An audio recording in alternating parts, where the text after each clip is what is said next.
Look at my eyes. Fuck, like Yeah. You I'm are alive, it says.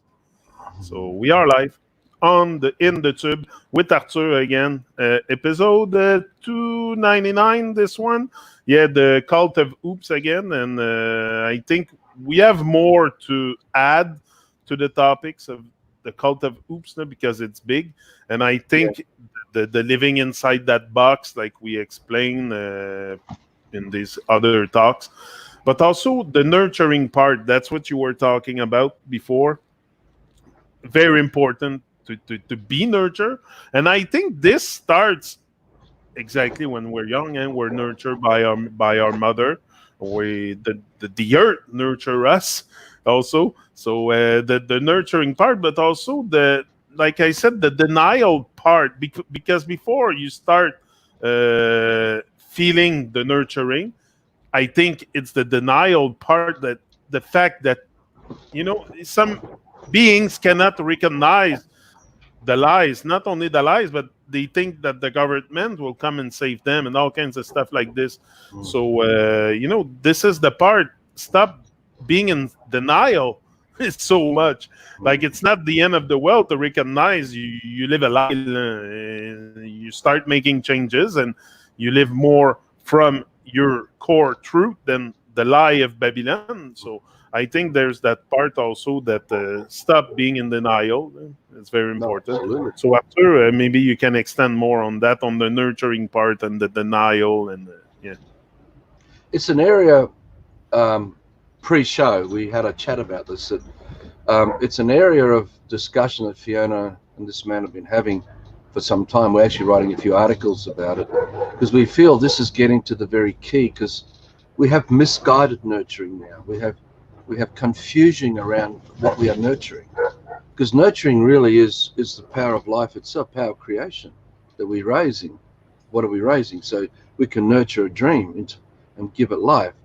We have the free will to conceive a dream, but then we nurture that dream and give it life. So we have a deep history since the fall into the duality, the cult of hoops, um, where we're nurturing through confusion and distraction, basically lies and committing fraud in doing so.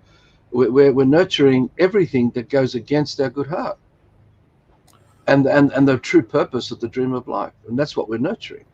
So I'm not going to claim here that I have all the answers to this.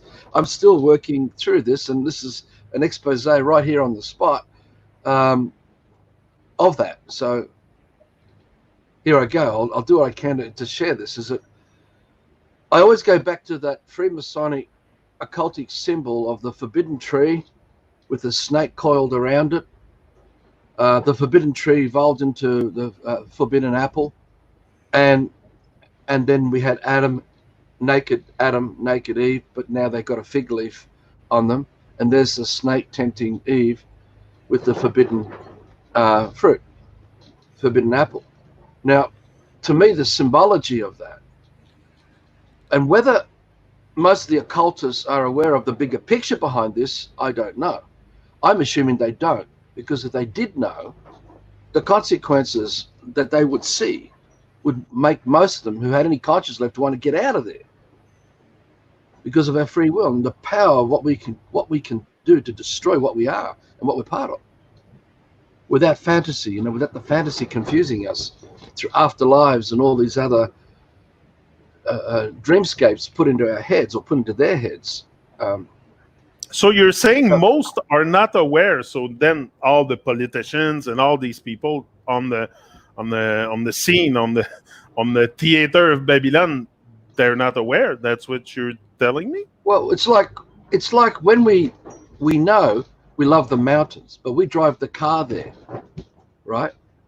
Meaning we don't love the mountains because we wouldn't drive a car there if we really love the mountains, because the car comes out of destroying the mountains and destroying nature and the pollution. So all that. So it's in that paradox. It's in this confusion that I Okay, think yeah, politicians are also confused about the bigger yeah. picture of what they're nurturing. So we are all compromised, and I'm embracing all these people because all those higher up, they're all compromised. I don't think they really get it. And if they had a conscience, if there's any bit of conscience, they would have a conflict, and they would probably leave politics, or leave the law, or leave religion, because their conscience was disturbing them so much. Now, remember too, a lot of these people are under oaths of death and fear of reprisals and all kinds of things against them and their families and all their loved ones and their status and all that. So it's a threat on many levels. So many of them kowtow to a certain point, not to bring down their whole families and that. You have to assume that there are some, maybe more than what we realize, who are very more aware of what's going on, but they're trapped and they don't have that strength of willpower to get out. Trap, but deny also the trap. Yeah, Like, I don't know. Yeah. It's so strange. because it is even the occults. It's everything. When you get past the show pony benevolent levels of the Lions Club and Rotary Club and all the other charities and by associations of goodness that the people do through the system with money and donations and gifts to help this and that and this and that. When you get past all this, they have spotters, and inside their spotting world, they will find brothers and sisters.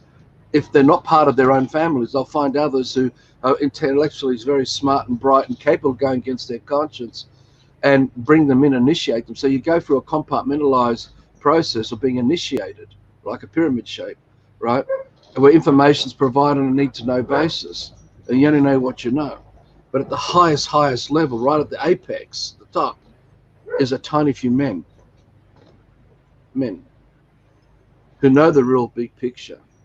Now, I don't know whether there's 1, 2, or 3 of them. There's only been very, very few. And they are the true power behind the whole of free Masonic world, of the world of the occult. And all the societies, lodges, and all that all combine into this one Russian doll, right? And they're all at the effect of what streams down from the top, as in instructions, orders, end time plans, projects, stuff like that. So yeah, you'd have to assume that some who are invited up on a need-to-know basis are given more access to more truth, and some of them would have a conscience, still something pricking, and they would.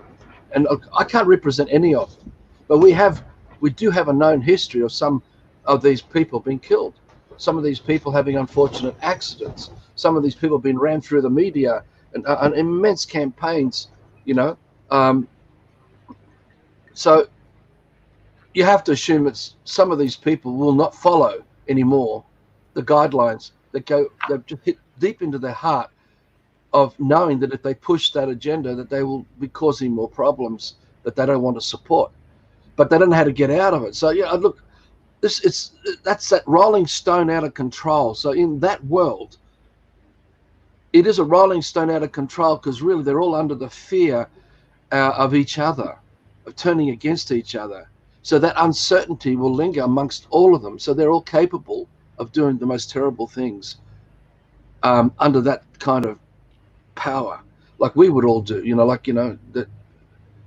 Things that we look back on what we've done of their lives and we go, God, but you just do what you do at the time, the best you can with what you've got. So I'm not going to get into all the examples, but you know what I'm saying?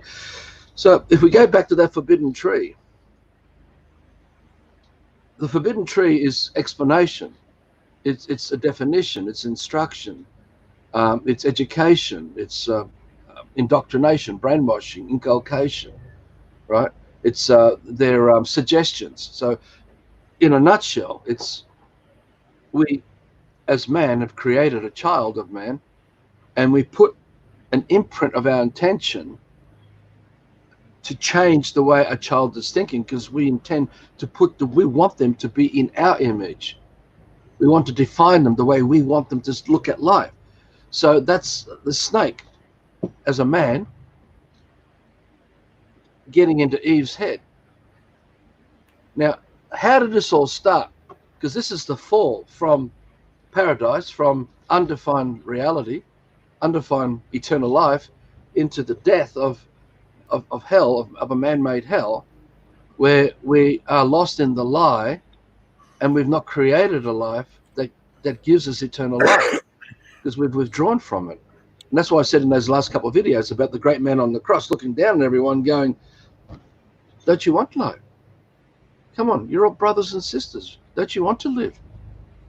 This promise of giving you all eternal life, to give you life, is with all of you. Why are you rejecting that? You see, because it's those who have fallen into the death state that will seek out death in others by killing and destroying others, because they themselves are already dead. You see, so they will do. It's the dying, the dead, that cause. So when you look at the image of the Jesus on the cross, and they're laughing at him and scorning him and ridiculing and abusing and putting crown and thorns on his head and ripping him over.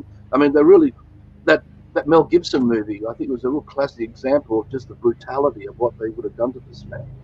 And I would assume that was very accurate. And all these people who are doing it are the ones dying.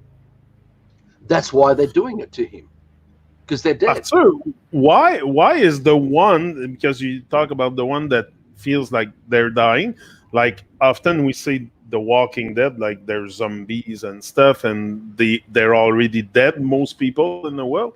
But why are they afraid to die? If they're already dead, why are they afraid to die? And if I'm living, I think the best I can, why I'm not afraid of dying? Well, you've got to look at the perceived threats when you have fallen. When we are awake, if we have not been affected by all this, we don't enter the surface of our skin. So our consciousness is not defined under the name of the man and under the surface of the skin of the man. Men, women, children. So our true consciousness is beyond anything we currently can comprehend, because we're so lost in a defined reality, the matrix, right? So this is great. That's why I use these kind of analogies of this great man, because this man's undefined. There's nowhere where this man's life doesn't end, where the soul of this man doesn't appear to drop off. It's everywhere. There's nowhere to go where that soul of that man ain't. And we're all gifted with this. And if we're brought up with the big picture, we are that too, because we're holding the true dream of life. Now remember, we're talking about big pictures and all that. These are just analogies. The words are through English to describe. So you've got to sense my intention behind this, is that if we did not indoctrinate children in any way, and we allow children to be raised by nature, we're talking about the animals and insect and everything brought up, and then them also connected to the family and the tribe, so they all know what a man is amongst this nature. And they create it uniquely. Each one of them, they create their unique dreams through doing it. They have a big picture, a really truly magnificent, because that's what magnificence is. It's not shattered into, like we talked about in the early videos of this series, of where they're lost in the fragmented little pieces of the hoops jumping from one to another, and that's all they know in the head at any given moment. See, the great man on the cross, he's not lost in any of this. The people killing him and destroying him are down there trapped in all of this, because they're all lost in the storytelling that has them see him as a perceived threat to their financial security, to their status, to their sense of belief in whatever religion that they've been part of, So they would consider him as a heathen, and they would consider blasphemy by what this man was saying to them, because of their own faiths that they were brainwashed into, their religions that they were, bonded to. So if you could imagine an undefined man looking down at these people, because they put him up on the cross and they crucified him, and he's blood coming out everywhere. He's ripped open all over the place, and he's physically dying. But he ain't dying. He's not dying.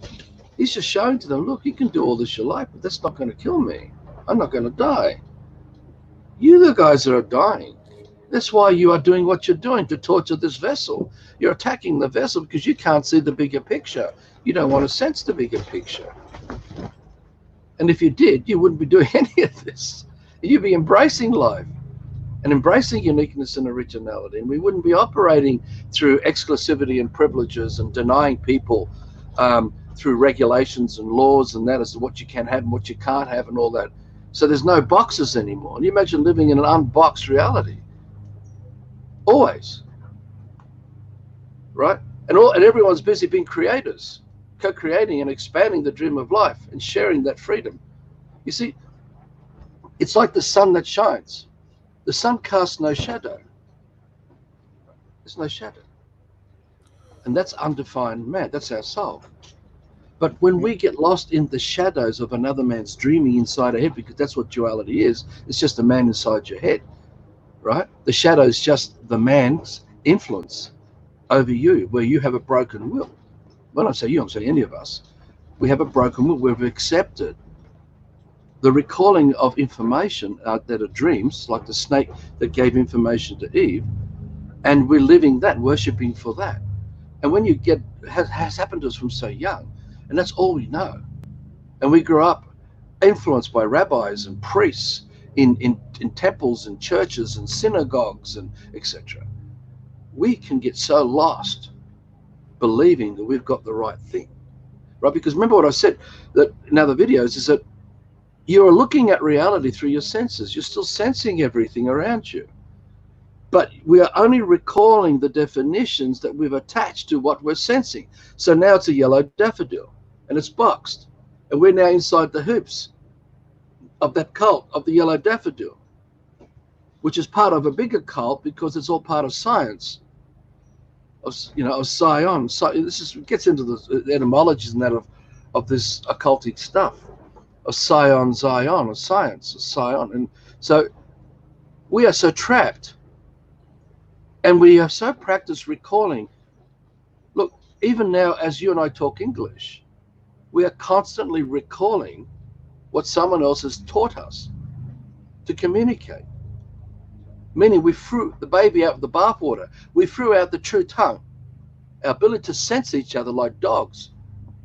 We could come and smell each other in one instant. We would know everything we need to know about you and me just through our senses, and we would gather such vast information without any exclusivity or privileges or ostracization or anything, that we will not play out that kind of game. But when you're in the boxes of yellow daffodil and up and down, left and right, tall, strong, weak, poor, rich, you name it, all these things play out in the duality. There's not a single moment in our conversations we're having in our heads and talking where we're not jumping through the hoops of the cults, of all this storytelling, while we are still sensing everything around us, right? This is what happens. This is actually how it's happening. So the shadow is the illusion. It's the mirage, where the sun doesn't have any shadow, because the true life of man is that sun that shines, because that's our soul. That's the if you create a dream and you hold that dream and you go and you look after and nurture it, you are the sun overlighting that life, because the light and the life is one and the same, and we hold that dream. So it's like, I don't know if I mentioned this series, it's like when you dream for a partner, and we'll go back to nurturing, because this is all going to tie into the nurturing. When you dream for a partner, and if you're holding a big picture dream for a partner and you're building all the information of that dream inside that bubble of the dream, and you don't have any doubt, whatever, you're calling forth that woman, and vice versa. The woman's calling forth the man. And so that light is what we call love, because we're creating it. And when we meet that partner and we connect, like when I met Fiona, she lit up. I didn't even know what she looked like. She just lit up. And I was literally blinded. I was blinded by this bright light around her. And I knew nothing about this. We're talking about 1995 now, back in where I was at then. And then when I saw her physically, and I had bullshit programming, and we going, oh God, great woman, great legs, all this sort of stuff in my head.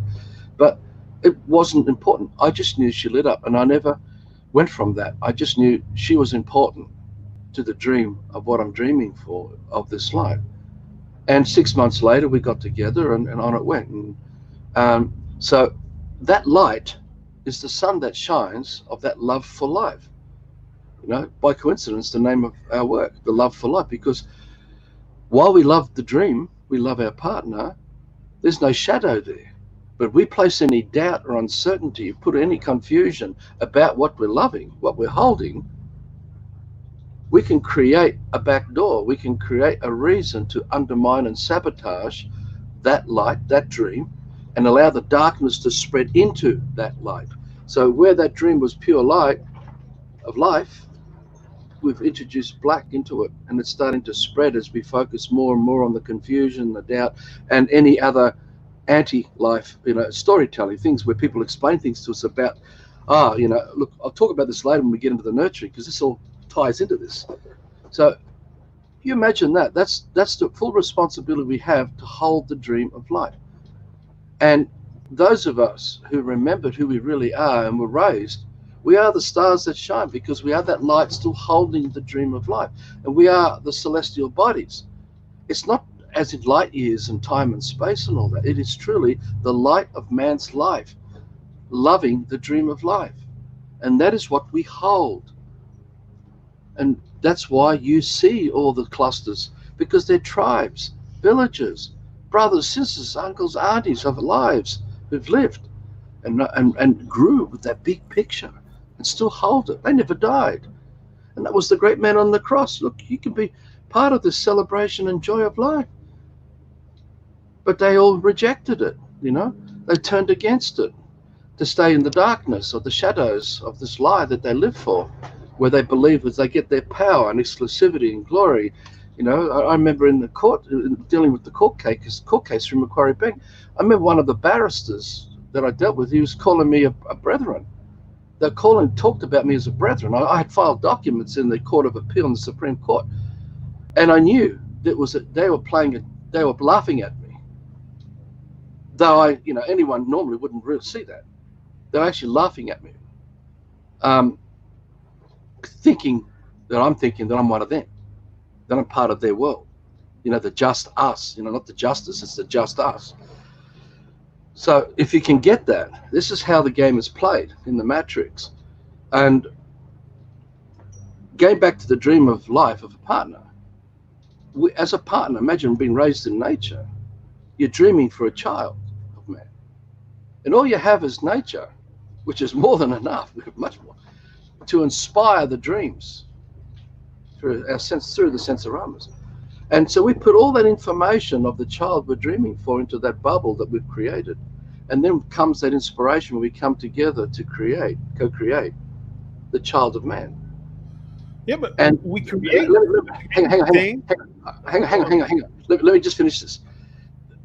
It was very important, this bit, for me anyway. The light of that dream of life is intense. And as long as we love that child, that light grows. Now, same as the partner, as long as we love our partner, that light, that sunlight, that light is the dream of life. If we give up that partner and we accept the shadows, that light starts to dim down, starts to fade away.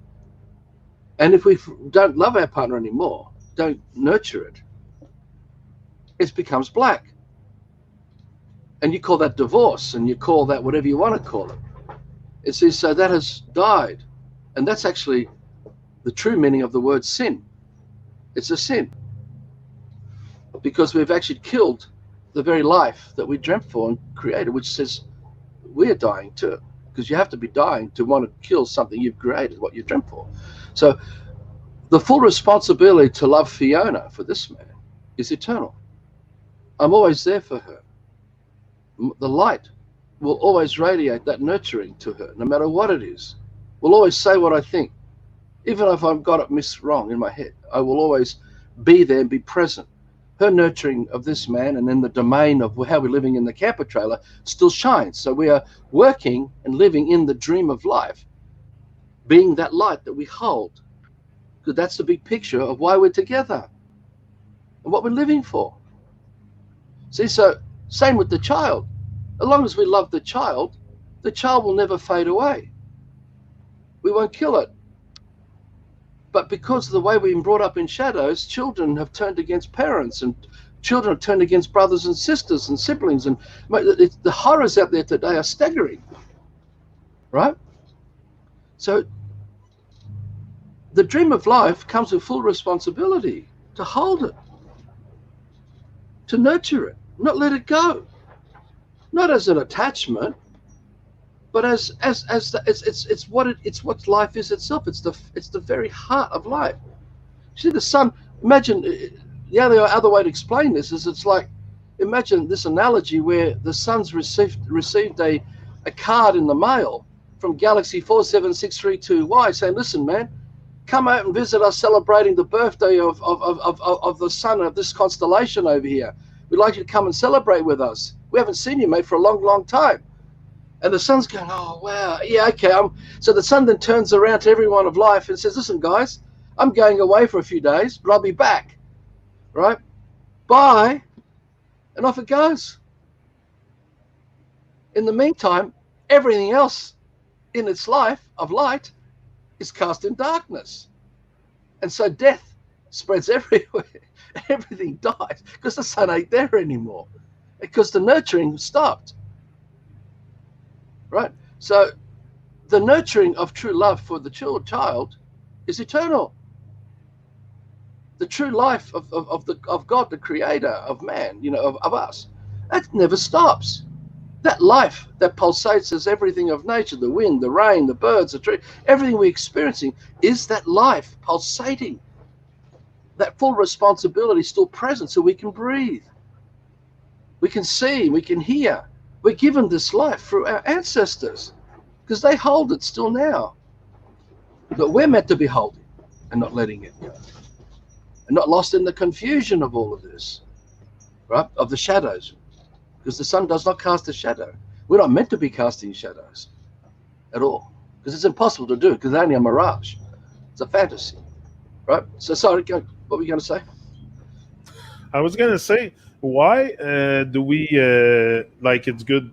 You want to love your child, you want to love your husband or wife, but we tend to destroy everything we love. Exactly, because we got Like, is confused. there a state that I'm gonna be? Because even me today, there's sometimes I say things I shouldn't say to my children, to my wife, but she's not Yeah, mine. To the person I share my life with. yeah. She's not mine. I But put my hand up sometimes I too. say, we create conflicts, and sometimes there's heated argument. And I think it's like that in every relationship.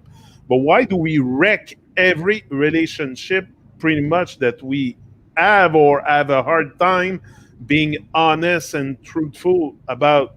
Because even like the other day, someone came over. I think it's Abby says, "Oh, he's nice. He looks nice."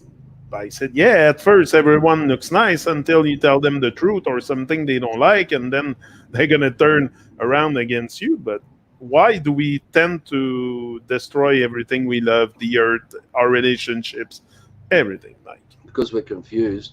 And in the confusion, we've become lost from the big picture. We don't, you see, if you know the big picture of an engine to a car, if you really know it well, you'll know that whatever you touch, you'll know that there's a domino effect, and you'll know whether what you're doing is a good thing or whether it's going to cause further problems. So you have a much bigger picture that's behind you going in to open up the bonnet to get inside the engine and look around. So unless you have a bigger picture, we will end up like we are now, because we're so lost in the pixelations of tiny details where the devil is, where all the definitions are, that our head is spinning, like we mentioned, like it's going so fast, the pixelations are so quick as we're jumping through the hoops, that none of these pictures are of the big picture. They're all broken little pieces. So unless we sense the bigger picture always and are holding the big picture, we can't feel, we can't sense, we don't have a conscience that will stop us doing harm to the very things that we love and care for. Our conscience will tell us, no. That's what my mother did when I was 14. I was about to kill my father. I had the chair in my hand. I was about to smash him, which I talked about in other videos. But my mother screamed out, no. I was 14. I was going to kill him, my own father. So there was a bigger picture there in the background that impacted both my mother and I and this man, her son. So Why do we do it? I put my hand up. I've said terrible things to Fiona. I've had periods of rage and all Oh kinds of yeah. things that come up. I've had all kinds of things come up for me. I'm not ashamed in that way. I'm not ashamed. I feel, wow, I have to work harder. And in recognizing these triggers, these mechanisms that I've practiced from so young, down in the pixelations of all the emotions, where I built my life out of, this life that I grew up out of. And now having to learn to recognize the switches, the kind of thought processes, because you've got to know the triggers. You've got to recognize these thought processes, these triggers, so you can go, oh, if I was to react to that, oh, that could lead to this and this and this. So I've become better. In fact, it's through this marriage that we have both, Fiona and this man, have become stronger. And we pull at each other, because when I sense that she's going somewhere off, I'm there. If she senses me going off, she's there. Not that we need each other, like we're not needy, but because we are committed to the bigger dream, to return, to get back to some real truth about what love and partnerships and man, all that is all about. Hence the conversations of nurturing has been coming up over the last 6 months. And what I want to talk about in this video is that it's just that when we do that, it's because we have practiced not holding the big picture. Excuse me. The emotions make us fall away from the big picture. It makes us not remember the big picture, because the anger has us self-centered on the fake persona, and it's all about me and what's in it for me, and and mine, I, mine.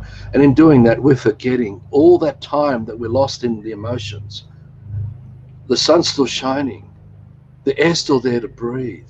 Everything of life is still gifting its life to us, for us to have life, so we can carry on being assholes and whatever bad things we choose to do. So you've got to get back to big picture. Go, wow, how much we are truly loved. It's sad in some ways that you get atheists who have been brainwashed by atheism, system atheism, where they don't truly appreciate just how much life is being gifted to them, to have life, for them to dream their atheistic ways. So this goes into everything. So there's always a much, much bigger picture. And it's there when we can hold a bigger picture that our consciousness opens up, and we no longer end at the surface of our skin, because the rage is only underneath the skin. It's not outside it, right? The loneliness is only under the skin. It's not outside it. There's no loneliness anywhere. It's only going on inside the vessel of this mirage, of this fantasy. So all forms of emotion, jealousy, greed, selfishness, power control trips, anger, rage. I think we're going to, coveting other people. It goes on. And there are so many of these emotions. They only operate under the surface of the skin, inside, under the name of the vessel that we're sailing on of the alphabet seas of this lie we're living in, of that matrix, which we touched on in the other videos. So when we wake up and we can get beyond the surface of the skin, now we're like that great man looking down. Guys, you can do what you like. I'm not scared of you. If you want to kill and take this vessel, take it. I'm not going to stop you. If that's what you want, I'll do what I can to keep the vessel going, but I'm not going to live in fear of you. I'm not going to be influenced by your pressure and have me curtailed to make decisions that suit your agenda, just because you happen to be persuading me because of your, because I have some kind of fear still left in me. So I'm fearless that way. I don't have any. I've been out of the system, 16 years, nearly 16 years now. So if you can get that, that's why we can do terrible things. And we've learnt it, because it's a practice behavior. It's not a natural phenomenon. It's not something that naturally happens to us. We've been exposed. And remember this, it's through the water of our breath, which we're all created out of and living out of, in of and out of, always, including all the celestial body. That water is undefined, and any imprints we put, any shapes we put in that water of our breath, others can pick up on that intention and let it influence them. So we can go to the movie of another man's life and be influenced by the theatrics of those intentions coming on us. And this is basic demonic possession. This is how we call out things to us. We actually just entered into another cinema of a movie of another man's dreaming. allowing those influences to play out. And we can become those influences by practicing, by calling them out. So children are very impressionable. We as children are all impressionable. So we practice these kind of patterns, or social engineering, if you want to call it. And then we realize, like something like Fee and I, as we were waking up, going, oh my God, I can see this in my kids. I've done that. And now I've got to work on how do we undo it, right? And they got free will, just like this man has free will. So it's interesting how, through intention, without creating more and more conflict, how we've got to try to nurture, so that the children can realize, oh God, there's a better behavior to behave without defaulting to this kind of terrible behavior that I learned through my childhood or Fiona's childhood. You see that? You see what I'm saying? So if we create our children with true intention, we will not have sex for the sake of sex, because we'd only have what we call sex to create dreams of life, because that's the only reason for doing it. And everything else of nature is so enrich us with so much nurturing of life. And it's so everlasting. We don't have to have relief, because there's no such thing as relief when you're enriched with life. Like the sun doesn't have to have a relief by disappearing to get some more sunlight from somewhere else so he can provide light for us, because it would be death to everything. So it's the same with us. We don't need relief unless we're dead and we're lost in the mirages of these fantasies, and then we think we need to come and, oh, I've got to go to the footy to get some life. I've got to go and watch some porno to get some life, you know. Go and listen to some rock and roll music or whatever. They are not going to sustain. They're not sustainable. So even having sex and sleeping around is not sustainable. It's not sustainable. The true thing behind it, when we do it from the real way, we're so far beyond the surface of our skin. We're outside of the ego, where all this shit plays out in the ego, that every moment is just enriched with waves and waves of just true elation and joy and peace and calm. And we are truly fulfilled. And we have no need for sex and sleeping around. There's no need for it, because that's all part of the social engineering. And it goes on. Look, this has been done to us in so many different ways. So, again, don't believe what I'm saying. I'm just talking through this man's experience, and basically through the vessel, this man's suffering and having epiphanies, experiencing windows of just true peace and calm. I had that 2 weeks sleep back in 2012.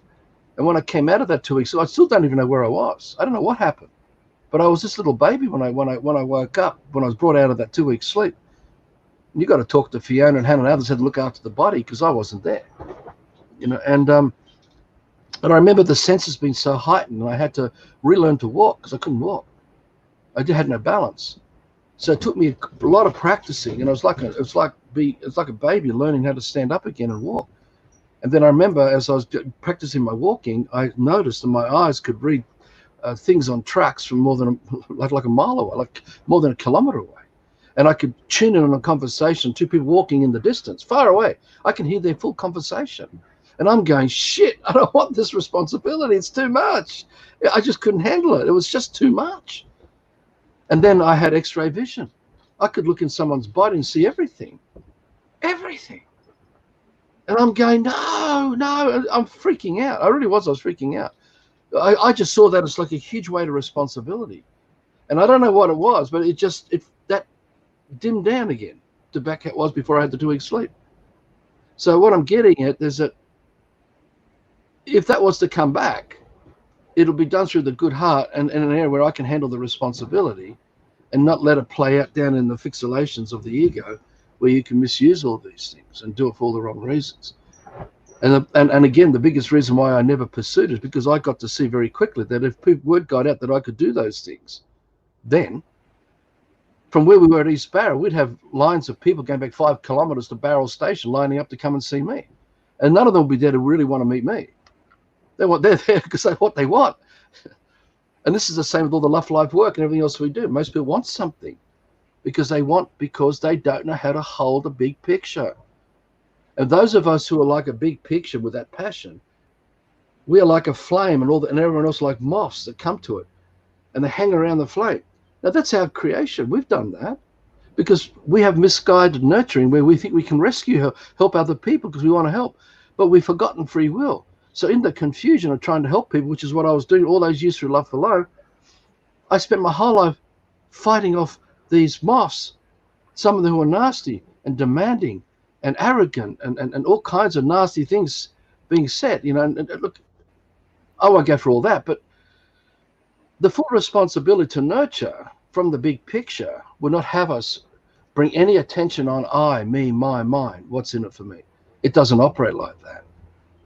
It's the exact opposite if you want to look at it in terms of duality, is that we create and gift with no attachment to any outcomes. We surrender. So all the Love for Life work has been created and just given away. There's no contract. Now, anyone who comes across and watch my video, there's not a bill at the end of the video, please pay here, or please, you've got to log in, pay, and become a subscriber before you can watch these videos and listen to this man's insights. You'll go back through to 2005. This has never happened. There's been no bank account where people go and put money in for this man so this man can build up a commercial interest in the system. There's no bunches of women having an orgy with this man, and I'm running a cult with all kinds of things. People say that I'm a cult, and I said, well, I've looked under the bed, I can't find a cult. I've looked in the wardrobes, I can't find the cult. Where are all these women? I'm looking for them. I went outside in the garden, I can't find them around the garden. They're not in the kitchen, they're not in the pantry cupboard, they're not in the garage. I'm looking under the car, inside the car, I'm looking. Where are all these people that are part of this cult? How come all roads are not leading to this man? There's no bank account, there's no cult following, nothing. You people have accused me of being a cult. So you got to know who you are. You got to go even bigger, and you got to nurture and hold that dream so you don't let any of this shit get at you, no matter what they think. So you've got to have a real love where you don't need them and their approval for you to know that you're okay and that you're loved. That's why but to know who you are is a big work, because first of all, you got to let go of who you're not, and you're so attached to that, so like it's chains on you to who you think you are in this system, like a plumber, an electrician, or whatever the title, a lawyer, a milkman, a postman. Like you're so, and you think that this is you and this is what you like. This whole thing is so mesmerizing that we get lost in it for sure. Because it's all around us, because they're the norms we've accepted because everyone else is doing it. So we carry, it's like we each were given a suitcase of information that's made up our life, but in that suitcase is all black. Our real life is white, but we carry the black with us, and we are actually doing harm all the time. Even you and I are doing it right now on the internet with using the internet and doing all these things with technology and all that. Because you go to the bigger picture, you got to look at how much harm was caused to all the men and women who had to be brainwashed to become the cogs and the wheels of manufacturing of that system of progress, the civilization of progress, to have a headphone, to have a piece of wire cable with copper connected to a computer, connected to all kinds of devices, modems and audio equipment and speakers. And look, the scale of this suitcase of destruction. So that's why, we are so severely compromised. But through intention, when we do wake up, it doesn't mean give up. It doesn't mean, oh, we can't do anything about it. If some people look at the last few videos that we've posted up on YouTube with you, you'll see some of the comments there, and it's basically saying, well, there's no point. You're not going to be able to change anything anyway. Just give up anyway. That's what they're implying. And I'm not even going to reply to any of that stuff because it's just it's just one big piece of load of shit. So you, the listener who wrote those comments, you know who I'm directing you at. I won't entertain that stuff because I'm not about that. It's all in the intention and how you're committed to getting out in this life, regardless that we have not been given full disclosure. No one's been given full disclosure as children. Listen, son, listen, child. Is it okay that we're going to do this and this and this and this and this and this and this and this and this ad infinitum to you? So you will end up carrying a suitcase of destruction with you, and you're going to use your good unbelieving. This is as good as you're going to be. You're going to be the right kind of guy. We'll even give you a bow tie, and you can wear it with a shirt collar. We'll tie you right to it. So you are now in uniform, a destroyer of the death and destruction, and you go to work as a destroyer because you can't be in the system and not be that. So we have not been given full disclosure. Child, Do you realize that if you accept us doing this and this and this and this to you, the outcome of your life will look like this as you become an adult? Is that okay? We do it to you now. Now, if any child got the full picture, full disclosure of that, they'll say, fuck off. No, thank you. You know, I'll never forget as a little kid, I saw my parents wanting to kill chickens and roosters. And I used to have these ferocious moments where I wanted to go after mother and father and do anything I can to, if I had to kill them, I'd kill them to stop them killing the rooster or the chook. That's how it was. That's how serious it was for me. So I know most kids are very empathetic about life. It's like the old story. If you put a whole bunch of kids in a room with all kinds of food, good food and all that, and whatever, and put a whole lot of rabbits and guinea pigs in there and all that, and mice and that, you won't see any of them killing the rabbits or mice to eat them. They'll only be eating the other food. They will not kill the rabbits and the mice. And that's what we are like. It's truly for most of us. So I keep thinking, every time I think about meat or chops or sausages, I'm always thinking about little Mary and what little Mary's life was, or or Daphne the duck, or Henny the chook. So I find that I cannot look a sentient creature into the eyes. No, I'm going to kill you so I can eat your flesh. It's just beyond me. I just can't support that. So that's another part of the intention of breaking away from holding that briefcase of destruction and walking around. Or those B-52 bombers I'm talking about in the early part of these videos, where we're dropping the payloads over our lives, over the world of this lie we live, to do immense harm. Because that's what we're nurturing. We are trained to nurture the lie and fight for that lie, which is part of the nurturing. And this goes back to the forbidden tree. And this is where we've got around here to get back to this thing about nurturing, as to how did we end up like this? Why? And I have some thoughts about this that I want to talk about now. So would you like me to? I'd like to get on with that. Would you like me to tell you what I think, or do you have other things you want to talk about first? But I wanted to talk. You're talking about the dream of life. For me, what I think at the moment you say that is most of us are being told not to dream, that there's no dream available. That when I was in high school, they never taught me like self confidence and stuff like that, to be able to really advance in life and put something strong on wheels, and like building my own thing. I'm not talking about necessarily a work in Babylon, but getting a piece of land and work the land and stuff. Like, we're not taught these things, so we're very, very, and we need to be taught things. I think we need to be teach certain stuff, because we don't come here with all the notion, all the things we need to know. So for sure, but why exactly do we tend to collectively destroy that dream that we can nurture? Like, even like, I'm not saying that the beings in high school did that on purpose to me, to take away my dream and take away all my willpower, my self confidence, and that.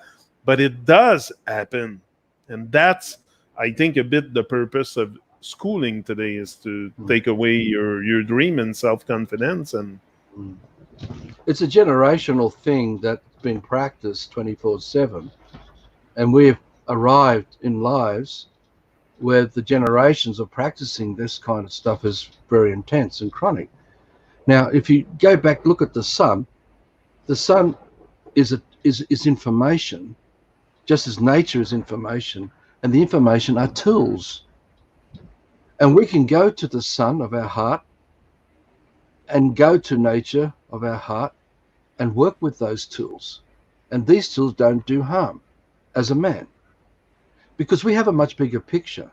And all the DNA of all of life, meaning all the information of all of life, is in our DNA, is in the godliness of what a man is. We hold everything of all of nature as what a man is, because that's how God came into the dream of life. We are God. We are it. It's us. We're fully responsible. So if we work with the good heart, that is the sun that shines, we're working with the tool sets 24/7, all the tools of the sun, of the good heart. So all the virtues of the good heart. And there are many virtues of the good heart that we would work with and practice, and everyone else is doing it, and we're raised up in nature like that. the conversation you're having with me about this other stuff wouldn't be going on, because none of that would be going on, wouldn't be entertained. So we've been trapped in the dreaming of another man. That is just the moon. Because the moon has no light. It's a reflection that casts a shadow. And that shadow is just a man's intention over the dream of life, because everything is man's creation. When you say a man's intention, to me, when you say that, I think directly of the guy who instruct me in high school on what to do later with my life. I think it's an orientation specialist or something. Mm. But I don't blame this man. Like, to me, it's the system thing. Like, it's the whole system. He doesn't know. He doesn't know. How does he know? Yeah. But the thing is, unless we rise to a bigger picture and get past the influences of everyone around us who are infected, we are lost in the mirage of all those shadows. Yeah. We're lost in the shadows. And in those shadows, when you practice it, recalling it over and over again 24/7, you get good at it. Like, it's very quick for me to put headphones on, to turn a computer on, sit down in front of a computer and talk to you through a video camera right now. I've gotten good at it. The first time I tried to do it, the more you do it, that's it. the better get. So we've been taught to spell, to go into the spell. Come on, children, A, B, C, 1, 2, 3, and then the definition. That's red, that's black, that's yellow, that's orange, that's up, that's down, that's right, that's wrong, and it goes on and on and on and on, because all the definitions of everything of English is this. Because it's the feelings is the consciousness of life itself that we are working with. So the emotions is just the life of a man who's twisted everything. So when you go to life, you're going to man's life. People say it's God. Well, it's man. Excuse me. I had a smoothie earlier, and sometimes it can aggravate my chest. The damage in this man's vessel, which is okay. I live with it. But we all have episodes. Oh, we all got them in different ways. But yeah.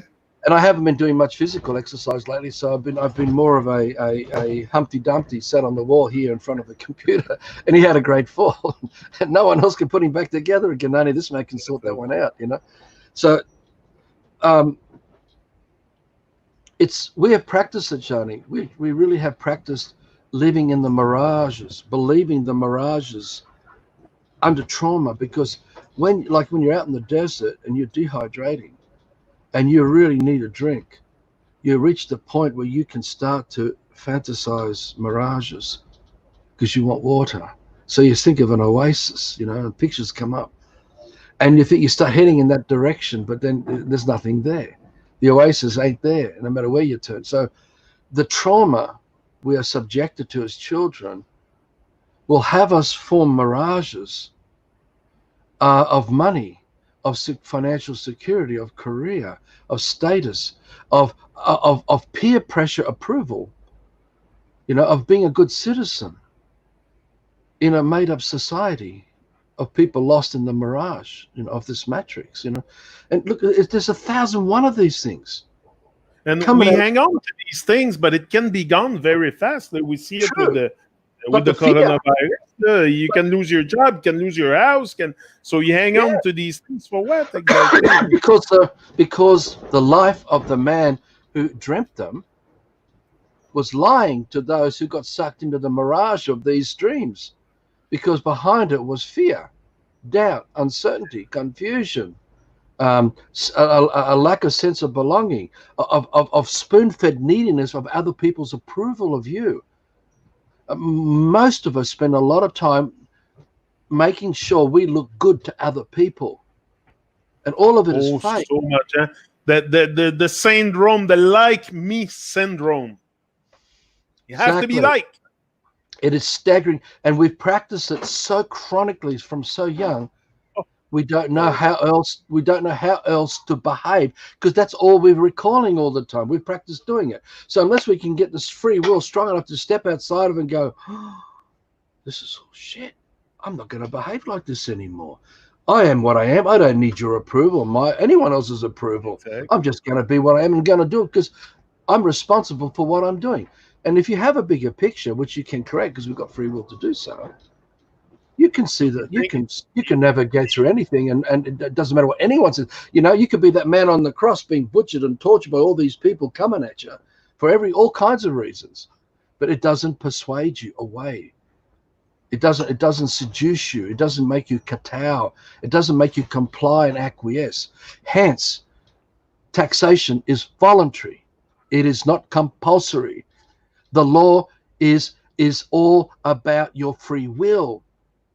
Okay, everything of the system is rooted on your free will, right? Nothing is compulsory. It is a lie to accept it. And there's no authority that can tell you that it is compulsory, because they will be lying to you, because it's all about intimidation, threats. It's all about all kinds of things to harm you, because they are the harm doers. You're not doing any harm by saying no, and push back, right? And if you know who you are, you can really push back and push them out. It's like your immune system saying no to sickness and disease and disharmony and chaos and everything else. You just push it out. See, so it's all voluntary. Everything of the system is voluntary, because you always have free will in every instance of your life. And that free will is God. And how you work with God's power, that is man, is what we are creating.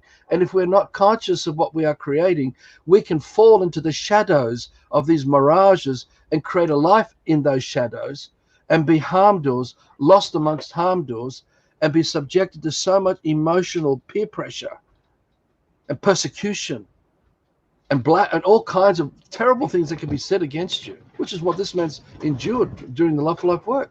That's nothing unusual. This comes with the territory of this stuff, Johnny. So it is, everything of life is not compulsory unless you accept that influence over you, which means you have a broken will, and there's another man now inside your head dictating you.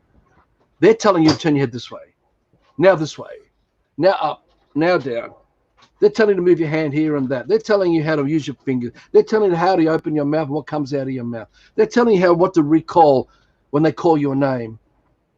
You see, it's all voluntary, because they can't make us a socially engineered robot. Because without any life pulsating in us, we have just a true robot. And if they're going to do that, everything dies anyway, because the lie can't be sustained. You can't sustain something that ain't real. So some semblance of what is real will continue. So no matter what engineering they do to you, you can wake up. Whether you've used marijuana as part of your ability to smoke and sit back and relax and start thinking bigger pictures and going, wow, people have smoked dope and have woken up like that. I get that. Dropping mushrooms, dropping acid. I get it. Hold on, Arthur. Some things are not compulsory. Like you said, it's all about free will. But schooling is compulsory. Like it's mandatory to send your children to school in Canada. That is a gun at your head by the people. Or school them at home, but still. It wouldn't matter. It doesn't matter. It is all, no one can ever prove that it is compulsory. It is a lie. It is by default, by proxy, it is rooted on a lie. And if you really wanted to challenge them in their courts, you can destroy their lie. Okay. Wipe it all out, which is what this man can do. That's why they don't invite this man into their courts anywhere. Because they'll come, the first thing you've got to work is, because they'd have to kidnap this vessel to drag it in there, or they wouldn't allow this man to walk in there to take over and change the whole game that they're playing. Because it's like you're playing tennis, They've got to control the game. They've got to know what the borders are and how the game is played. And that's what judges do. They've got to keep you inside the box. That's what lawyers and barristers do. And that's what they talk about precedent. But all of this is voluntary. It's still... That's why the court is a racket. Either you are a man of life, and I don't... Exactly. It's why it's a racket. Exactly right. Spot on. Very good. I love that. That's why you play tennis with a racket in the court with the ball. You break down the words, you'd be surprised how the court works in the tennis court. Hey, Arthur, it's been an hour. Thank you very much for this enriching talk again, and we'll have a chance to extend on that, the free will and especially the compulsory thing. I would like to talk more about this if you are available again next Sunday. I'd like to get into this Adam and Eve thing next week, this nurturing Yeah. thing, and I'll if it's okay if Fiona happens to be here on Monday. I don't know if she is, but good to get her involved because she can share with from her perspective as well.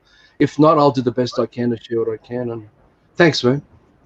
Great, thanks everyone. Will Everett was in the chat with Earthy Caster, Earthy Castar, Earth I Castar.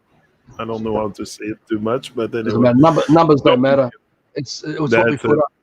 It's what we also must tell you too. Like the video we did last week, we then upgraded. We uploaded to the Arthur Love for Life YouTube channel. It has a whole lot of. It has heaps of photos in there now, and it has other things we put in that you won't have in your version. So if you want to let people know to come and check, or you want to check it out, you'll see them. You'll see all the extra stuff we put in. I'll put the link in the description to your channel. Bro. Yeah. Okay, we're out. See ya. Bye. Boom. Bye.